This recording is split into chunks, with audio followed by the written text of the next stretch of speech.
Olá, você que segue nos acompanhando pelo Notícias Agrícolas. A nossa equipe continua no CIAVES 2022, o Salão Internacional de Avicultura e Suinocultura. E agora a gente está aqui então com o pessoal da Smurfit Kappa, a Luciana Souto, que é diretora de Comunicação, Marketing, Inovação e Experiência do Cliente, vai falar um pouquinho para a gente sobre embalagens sustentáveis e, mais do que isso, também trazer um panorama do que foi a dificuldade em relação às embalagens, ao fornecimento desses insumos durante o período de pandemia e como que está a situação agora. Bom dia, Luciana. Bom dia, obrigada pela oportunidade. Prazer estar aqui hoje conversando com vocês. Nós estamos pela primeira vez aqui no CIAVES, mas somos uma empresa multinacional irlandesa, há 5 anos já no Brasil. E a nossa proposta de embalagem é buscar uma embalagem que seja sustentável, que ajude aos nossos clientes a reduzir os custos por meio de uma geometria que seja otimizada para a cadeia logística, e também como a gente consegue ajudá-los a aumentar as vendas por meio de uma embalagem que seja também atrativa para o ponto de venda, que comunique a proposta da marca de forma diferenciada para o consumidor final, né? Então esses são os nossos grandes 3 pilares que a gente está trazendo hoje aqui no evento para o segmento de ovos, para o segmento de avicultura e para o segmento de suinocultura, com soluções diferenciadas, trazendo a inovação e a sustentabilidade para o segmento.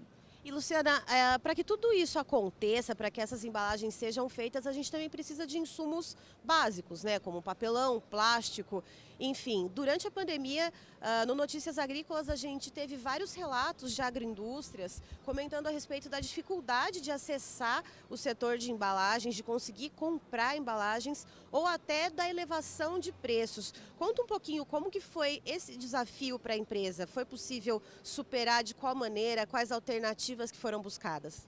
Bacana, realmente foi um momento muito desafiador para o segmento, eu acho que para todo mundo. E realmente um ponto principal que ocasionou a ruptura naquela época foi a falta de coleta. Porque nós trabalhamos com 99% da nossa matéria-prima é feito de material reciclado, que são as aparas, né? Tudo que a gente consome, né, de papelão volta para a indústria.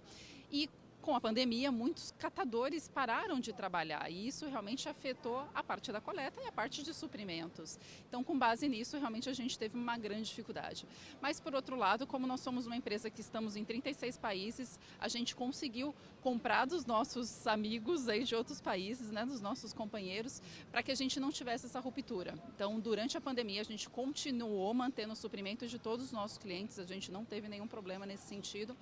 E o que a gente buscou, lógico, é buscar a nossa otimização de processos também, para que a gente conseguisse otimizar também a fonte, né, que a gente pudesse tirar cada vez mais fibra do material, para que realmente a gente conseguisse entregar para o nosso cliente um produto de qualidade e na data certa e com a qualidade certa que ele precisa. Ou seja, além da questão logística, de buscar em outros lugares, em outros pontos, o material básico necessário, também houve uma questão de pesquisa e desenvolvimento aí para tentar, então, extrair o máximo possível do que já tinha. E, Luciana, isso chegou a aumentar os custos de alguma maneira ou não? A empresa tentou fazer isso de uma maneira que minimizasse esse impacto de custo?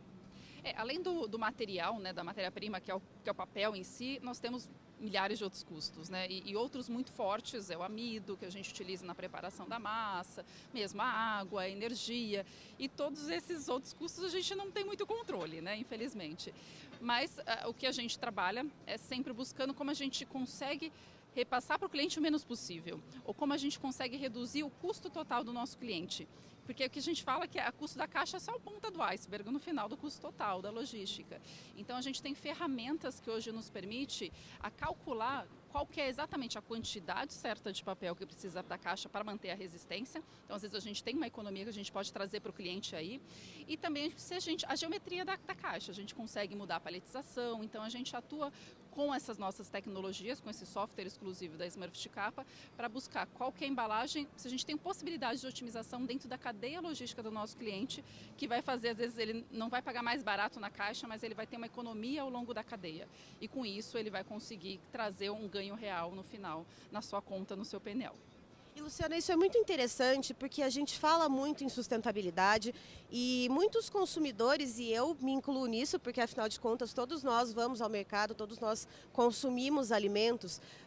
Quando a gente pensa numa embalagem sustentável, a primeira coisa que vem na cabeça é do que ela é feita, se é de plástico, se não é, pensa no material em si. Mas tem muito mais por trás disso quando a gente pensa, como você disse, na logística.